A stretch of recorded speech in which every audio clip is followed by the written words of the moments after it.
Sa ilang sandali ng buhay, may mga panahon na tila may banayad na pagbabago sa daloy ng mga pangyayari. Hindi ito laging halata.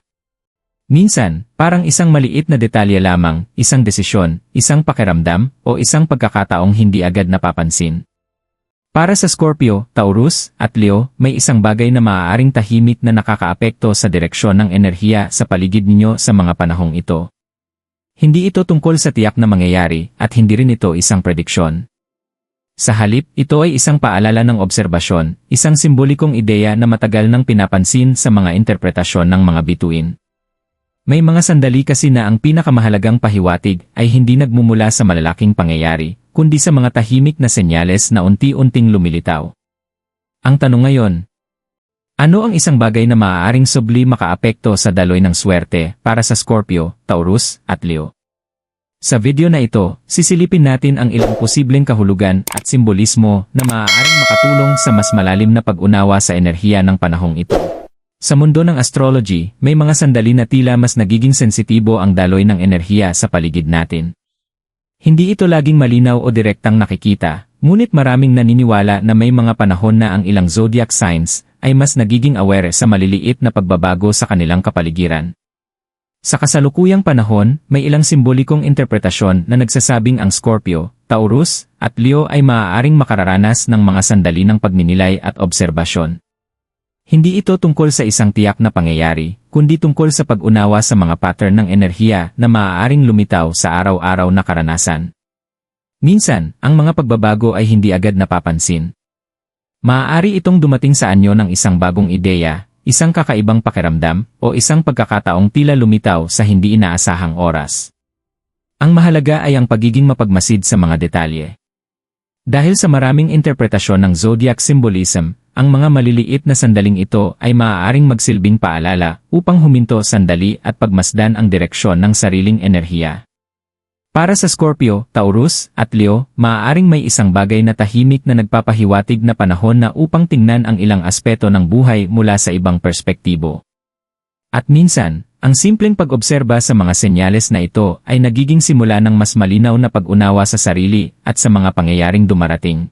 Para sa Scorpio, kilala ang sign na ito sa lalim ng emosyon at sa kakayahang makaramdam ng mga bagay na hindi agad napapansin ng iba. Sa ilang interpretasyon ng zodiac symbolism, may mga panahon na ang Scorpio ay mas nagiging sensitibo sa mga banayad na pagbabago sa enerhiya sa paligid nila. Sa panahong ito, maaaring may mga sitwasyon o karanasan na tila nagbibigay ng maliit ngunit mahalagang pahiwatig. Hindi ito kailangang maging malaki o dramatiko. Minsan, ito ay lumilitaw sa anyo ng isang pakiramdam na tila may kailangang pag-isipan ng mas mabuti, o isang pagkakataong nag-udyok sa Scorpio na huminto sandali at pagmasdan ang mas malalim na kahulugan ng isang sitwasyon. Ang Scorpio ay natural na may kakayahang mag-obserba ng mga bagay na nakatago sa ibabaw. Dahil dito, ang mga ganitong sandali ay maaaring magsilbing paalala upang pakinggan ang sariling intuition. Hindi ito tungkol sa paghahanap ng kasiguraduhan sa hinaharap.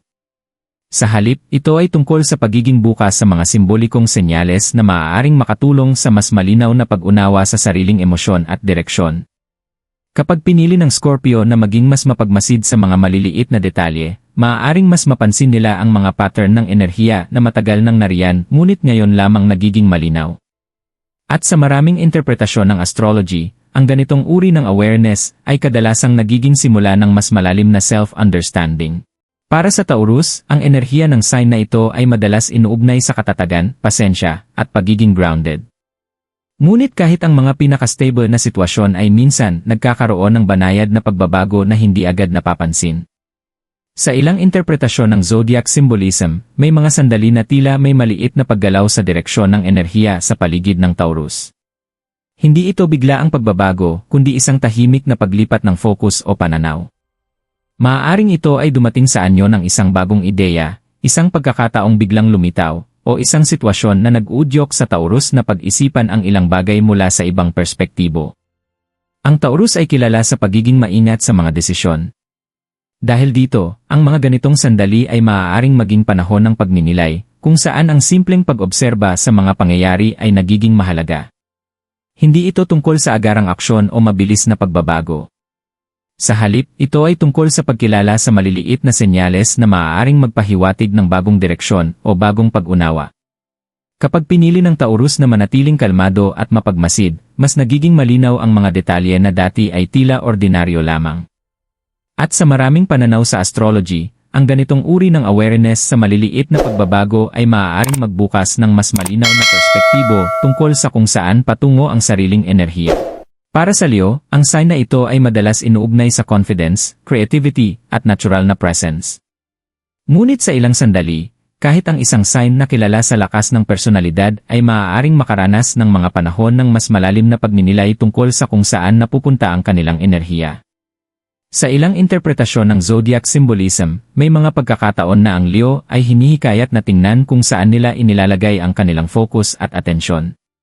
Dahil minsan, ang direksyon ng personal energy ay maaaring subli makaapekto sa kung paano lumilitaw ang mga oportunidad o karanasan sa paligid nila.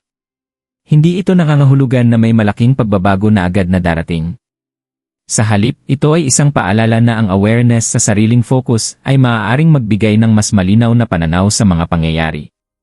Maaaring may mga sitwasyon kung saan ang Leo ay kailangang huminto sandali at pag-isipan kung alin sa mga bagay sa kanilang paligid ang tunay na mahalaga. Kapag ang enerhiya ng Leo ay nakatuon sa mga bagay na nagbibigay ng inspirasyon at positibong direksyon, mas nagiging malinaw ang kanilang mga susunod na hakbang.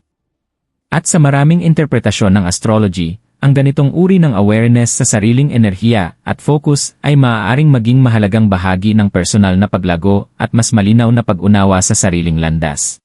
Matapos pagmasdan ang mga simbolikong enerhiya ng Scorpio, Taurus, at Leo, lumilitaw ang isang ideya na madalas binabanggit sa maraming interpretasyon ng astrology, ang direksyon ng atensyon at awareness.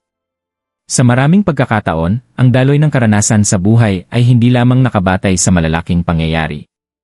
Minsan, ito ay subli na impluwensyahan ng kung saan natin inilalagay ang ating pansin, emosyon, at intensyon. Para sa Scorpio, ang malalim na intuition ay maaaring magsilbing gabay upang makita ang mga bagay na hindi agad napapansin. Para sa Taurus, ang kakayahang manatiling kalmado at grounded ay maaaring makatulong upang mapansin ang maliliit ngunit mahalagang pagbabago. At para sa Leo, ang direksyon ng focus at personal energy ay maaaring magkaroon ng mahalagang papel sa kung paano nila nararanasan ang mga sitwasyon sa paligid nila. Hindi ito nangangahulugan na may isang tiyak na pangyayari na otomatikong mangyayari. Sa halip, ito ay isang paalala na ang awareness sa sariling mindset at reaksyon sa mga sitwasyon ay maaaring makaapekto sa paraan ng pagtingin natin sa mga oportunidad at hamon.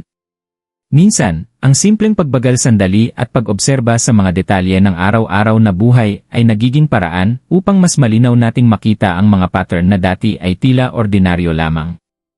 Sa maraming pananaw ng astrology, ang ganitong uri ng self-awareness ay hindi lamang tungkol sa hinaharap, kundi tungkol sa mas malalim na pag-unawa sa sariling enerhiya at sa direksyon na pinipili nating tahakin. Sa kabila ng pagkakaiba ng personalidad at enerhiya ng Scorpio, Taurus, at Leo, may mga sandali sa astrology kung saan ang ilang signs ay tila nagkakaroon ng magkakatulad na tema ng pagninilay at pag-obserba. Para sa tatlong sign na ito, ang panahong ito ay maaaring magsilbing paalala upang maging mas aware sa maliliit na detalye ng pang-araw-araw na karanasan. Minsan, ang mga bagay na tila simple lamang, isang pag-uusap, isang ideya, o isang pagkakataong lumilitaw sa hindi inaasahang oras, ay maaaring magdala ng bagong perspektibo. Ang Scorpio ay maaaring makaramdam ng mas malalim na intuition tungkol sa ilang sitwasyon. Ang Taurus naman ay maaaring mapansin ang mga banayad na pagbabago sa kanilang kapaligiran. Habang ang Leo ay maaaring mas maging aware kung saan nila inilalagay ang kanilang focus at enerhiya. Hindi ito tungkol sa paghahanap ng eksaktong sagot o prediksyon. Sa halip, ito ay tungkol sa pagiging bukas sa pag-unawa sa sariling karanasan at sa mga pattern na unti-unting lumilitaw. Sa maraming pananaw sa astrology, ang ganitong uri ng pagiging mapagmasid at reflective ay maaaring makatulong upang mas malinaw na makita kung paano nagbabago ang direksyon ng personal na enerhiya sa paglipas ng panahon. At kung minsan, ang simpleng paglaan ng oras upang makinig sa sarili at mag-obserba sa paligid ay nagiging unang hakbang sa mas malinaw na pag-unawa sa sariling landas. Sa huli, ang mga interpretasyon ng astrology ay hindi tungkol sa eksaktong paghula ng mga pangyayari. Mas madalas, ito ay nagsisilbing paalala upang mas pagmasdan ang sarili at ang mga enerhiya sa paligid natin. Para sa Scorpio, Taurus, at Leo, ang ideya na may isang bagay na maaaring subli makaapekto sa daloy ng karanasan ay maaaring maging isang imbitasyon para sa mas malalim na pagninilay. Hindi ito nangangahulugan na may isang direksyong nakatakda na agad mangyari. Sa halip, ito ay paalala na ang awareness sa mga maliliit na detalye at sa sariling reaksyon sa mga sitwasyon ay maaaring magbigay ng bagong perspektibo. Minsan, ang mga sandaling tila ordinaryo lamang ay nagiging mahalaga kapag tinitingnan natin ito ng may mas malinaw na pag-unawa. Kung ikaw ay Scorpio, Taurus, o Leo, maaaring ito ang panahon upang pakinggan ang intuition, obserbahan ang mga pagkakataon sa paligid, at pag-isipan kung saan mo gustong dalhin ang iyong enerhiya.